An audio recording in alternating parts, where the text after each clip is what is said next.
James Reese, diretor de Mount Vernon. Sempre que os pais fundadores estavam em situações difíceis e tinham de escolher uma pessoa como líder de todos os líderes, era George Washington. E o povo da América sabia disso.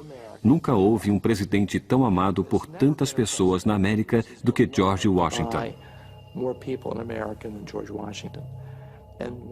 Certa vez, um jornalista escreveu um artigo dizendo: se George Washington se candidatar à presidência, terá todos os votos.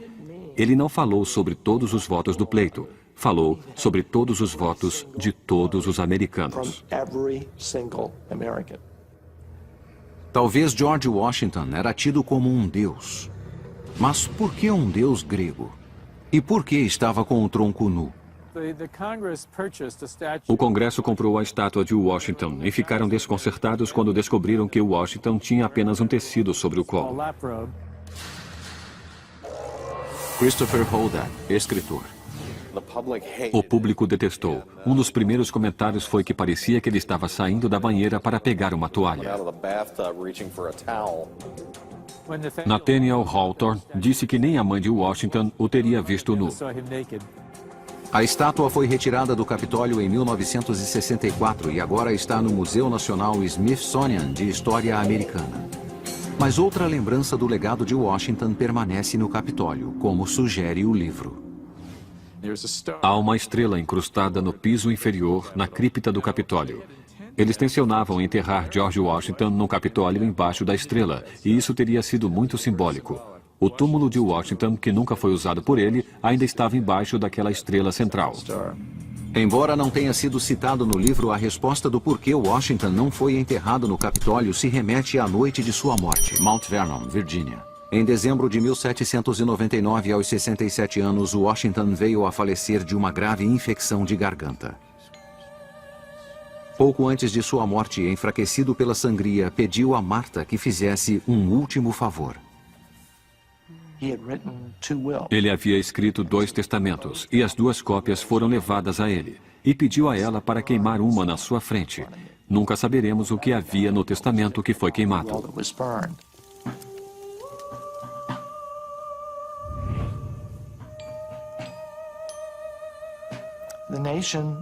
A nação ficou em choque. Não puderam acreditar que George Washington havia morrido. Toda a nação ficou em profundo estado de luto. Neste funeral, com grandes... Ele foi cremado em Mount Vernon, em uma cerimônia maçônica. E devolva seu corpo para o local de onde veio. Martha estava abalada e transtornada. Não compareceu ao funeral. As opiniões diferem quanto ao local onde Washington queria ser sepultado, no Capitólio ou em Mount Vernon. Washington queria ser sepultado em seu túmulo em Mount Vernon. Essas foram suas instruções. Ele planejava ir para o túmulo no Capitólio. Mas infelizmente Martha morreu, e a promessa não foi cumprida. Não conseguiram construir o túmulo a tempo. Martha Washington então morreu e os herdeiros de Washington decidiram que iriam desrespeitar a decisão de Martha. Seu último desejo ainda é um mistério. Seus restos podem não estar no prédio do Capitólio, mas sua influência ainda é visível. A irmandade a qual ele pertencia ainda existe nos dias de hoje. A maçonaria, uma sociedade secreta ou uma sociedade com segredos? Em O Símbolo Perdido, Dan Brown descreve os maçons como a sociedade secreta mais poderosa do país. Estamos em toda parte. Poucas organizações podem afirmar que 14 presidentes foram seus membros.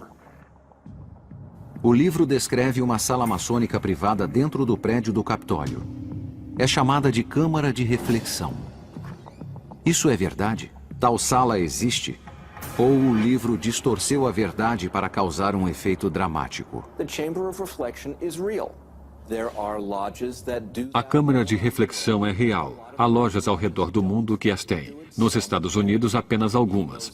Mesmo assim, não agem do modo amável como Dan Brown as descreve. Mas este é o modo tradicional. Aqui os membros meditam em solidão entre símbolos do tempo e da morte. Um crânio para lembrar os homens de sua mortalidade e igualdade, sal para representar o corpo, mercúrio a alma e enxofre o espírito. Em algumas obediências maçônicas, você é colocado na câmara e pedem para que escreva seu testamento para que contemple sua própria mortalidade. Perturbador? Talvez para os não iniciados, mas os maçons veem isso de modo diferente. A finalidade não é assustar o candidato, é abordar o tema da mortalidade, que seu tempo na Terra irá terminar, que é curto. Então, enquanto estamos aqui, concentre-se no que é importante na sua vida.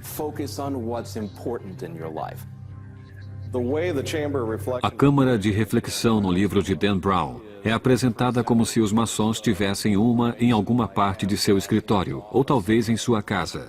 E isso não é verdade. Essas câmaras de reflexão estão escondidas nos porões do Capitólio, como o livro descreve?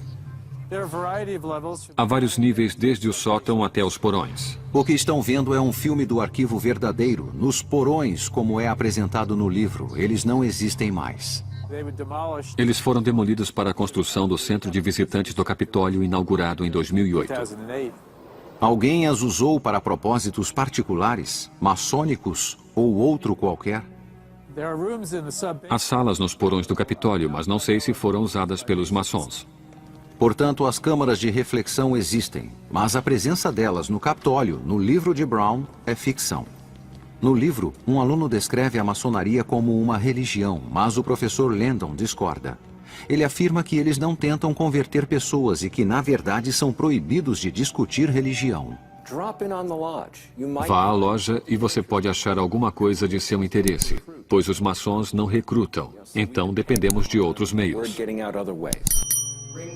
Traga o candidato para a Câmara. Além disso, ao contrário das afirmações dos vilões do livro, o dinheiro não o coloca no alto escalão da maçonaria. O funcionamento real é o seguinte: alguém se torna um maçom regular nos primeiros 3 graus. Depois essa pessoa passa para os outros graus do rito escocês, do 4º grau ao 32º grau. Mas não se pode comprar a passagem para o 33º grau, principalmente pela via expressa mencionada no livro. Eu recrimino Dan Brown por ter dito isso. Em O Símbolo Perdido, Dan Brown descreve vários rituais maçônicos. Enquanto alguns elementos foram baseados em fatos, as cerimônias verdadeiras são mantidas em segredo.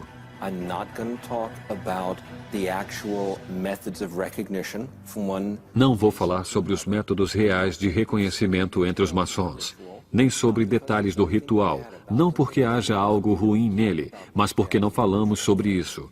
É preferível fazê-lo fora das vistas, confidencial e privadamente. A recriação do ritual foi realizada com o auxílio de um outro mestre maçom para o melhor entendimento de seus métodos.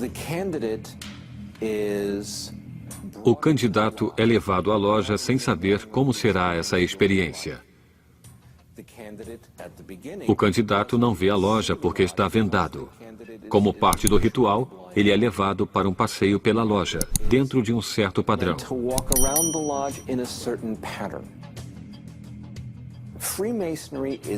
A maçonaria é constituída com base em iniciações rituais, que são constituídas no uso de símbolos.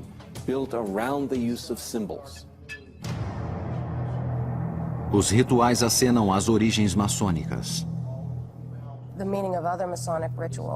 O significado do ritual maçônico é claro, mas é preciso entender que foi criado por pedreiros que assentavam tijolos, os quais foram os arquitetos de sua época.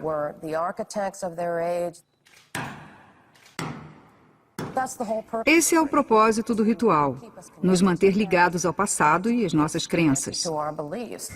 Segredos e símbolos da morte, assustadores ou apenas mal interpretados? No livro, o vilão bebe vinho em um crânio. Os maçons fazem isso? Os candidatos bebem em um crânio. Digamos que isso aconteça. Minha resposta é: e daí? A cerimônia descrita em O Símbolo Perdido era, na verdade, feita por uma organização dissidente, o Rito Escocês, datado do século XIX. É o ritual Cernô. O livro é uma publicação que expõe o ritual que ocorreu em grande parte dos 2 últimos séculos, e é nisso que Dan Brown se baseou. Não é o ritual realizado hoje no rito escocês na região sul.